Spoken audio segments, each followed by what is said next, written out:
শুটিংয়ে গিয়ে সমুদ্র তলিয়ে মৃত্যু অভিনেতা রাহুল অরুণোদয় বন্দ্যোপাধ্যায়ের। তাঁর মৃত্যু তদন্তে 10-12 জনকে জিজ্ঞাসাবাদ পূর্ব মেদিনীপুর পুলিশের। শুটিংয়ে থাকা বেশ কয়েকজন সহকর্মীকেও জিজ্ঞাসাবাদ, হোটেলের কয়েকজন কর্মীকেও জিজ্ঞাসাবাদ। সহকর্মীদের বয়ানে দুর্ঘটনা বলেই অনুমান পুলিশের। প্রাথমিকভাবে দুর্ঘটনা বলেই অনুমান তদন্তকারীদের এবং পোস্টমর্টমের প্রাথমিক রিপোর্টে জলে ডুবে মৃত্যুরই উল্লেখ করা হয়েছে।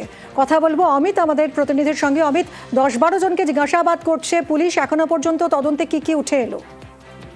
এখনো পর্যন্ত 10 থেকে 12 জনকে জিজ্ঞাসাবাদ করা হয়েছে পূর্ব মেদিনীপুর পুলিশ জেলা পুলিশের তরফে। সেক্ষেত্রে পুলিশ সূত্র থেকে দাবি করা হচ্ছে ঘটনা তালসারীর শুটিং চলছিল। শুটিং এর ঘটনাস্থলে যে সমস্ত ক্রু মেম্বার টেকনিশিয়ান যারা ছিলেন শুটিং এর কাজে, তাদের মধ্যে থেকে কয়েকজন তাদেরকে জিজ্ঞাসাবাদ করা হয়েছে। তালসারীর বিশেষ যে সবাই কিছু সাধারণ মানুষ বা এলাকার কিছু মানুষ ছিলেন তাদের স্টেটমেন্ট রেকর্ড করা হয়েছে। এছাড়া যে হোটেলে উঠেছিলেন অভিনেতা রাহুল অরুণোদয় বন্দ্যোপাধ্যায়, যে হোটেলের কয়েকজন কর্মীকে কিভাবে জিজ্ঞাসাবাদ করা হয়েছে, সব মিলিয়ে 10 থেকে 12 জনকে জিজ্ঞাসাবাদ করা হয়েছে। মূলত যে বিষয়গুলো জানার চেষ্টা করা হচ্ছে পুলিশের তরফে, যে কোনো অস্বাভাবিক আচরণ লক্ষ্য করা গিয়েছিল কিনা ঘটনার আগে অভিনেতা। সেক্ষেত্রে পুলিশ সূত্র দাবি করা হচ্ছে যাদেরকে এখনো পর্যন্ত জিজ্ঞাসাবাদ করা হয়েছে তাদের যে বয়ান বা তাদের স্টেটমেন্ট, তাতে অভিনেতা আচরণের কোনো অস্বাভাবিকতা কিছু ধরা পড়েনি এবং প্রত্যক্ষদর্শীদের বয়ান থেকে এখনো পর্যন্ত মনে করছে এটি দুর্ঘটনা। কারণ তারা যেটা জানিয়েছে পুলিশের স্টেটমেন্ট বা বয়ানে যেটা রয়েছে, যে শুটিং কাজ চলাকালীন জলের গভীরতা বুঝতে না পেরে সেখানে তারা পড়ে গিয়েছিল এবং সেখানে পড়ে গিয়ে তলিয়ে দিয়েছিলেন এই অভিনেতা। প্রাথমিক জিজ্ঞাসাবাদ বা প্রাথমিক পর্যায়ে যে জিজ্ঞাসাবাদ বা এখনো পর্যন্ত 10 থেকে 12 জনকে জিজ্ঞাসাবাদ করা হয়েছে, তাদের মধ্যে যারা প্রত্যক্ষদর্শী ছিলেন, তাদের মধ্যে শুটিং এর ক্রু মেম্বার এবং এছাড়া বিচে যারা উপস্থিত ছিলেন সেই সময় তাদেরকে জিজ্ঞাসাবাদ করা হচ্ছে। অমিত, ধন্যবাদ। তাতে বলে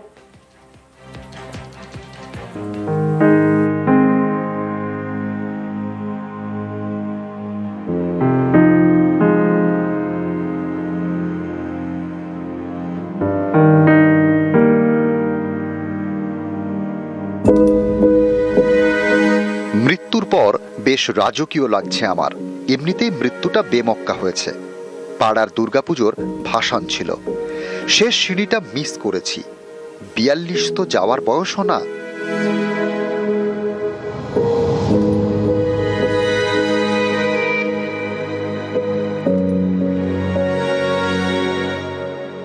ঠিকই তো, 42 কি আর চলে যাওয়ার বয়স?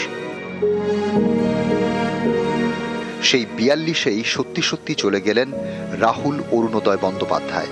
2018 সালে একটি পত্রিকায় যে লেখা লিখেছিলেন তা যেন অনেকটা মিলে গেল।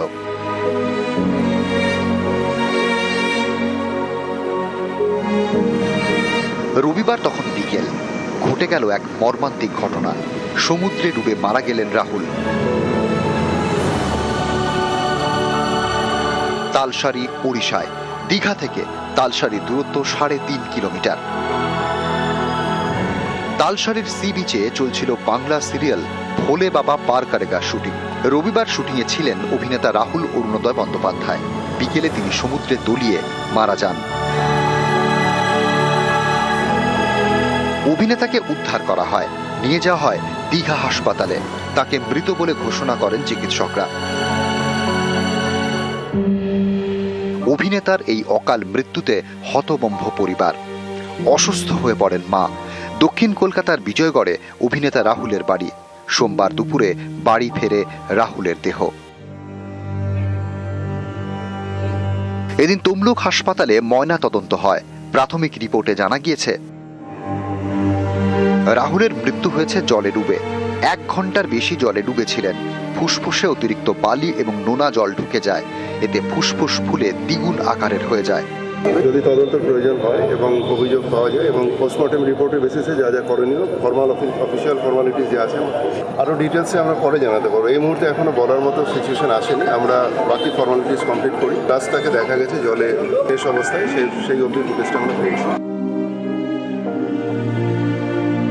কত কিছু বাকি ছিল। সিনেমা ছিল, নাটক ছিল, সহজ কথা ছিল।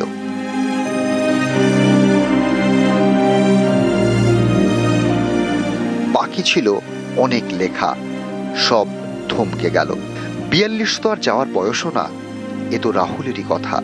তবু 42এই সমাপ্তি। নিউজ 18 বাংলা।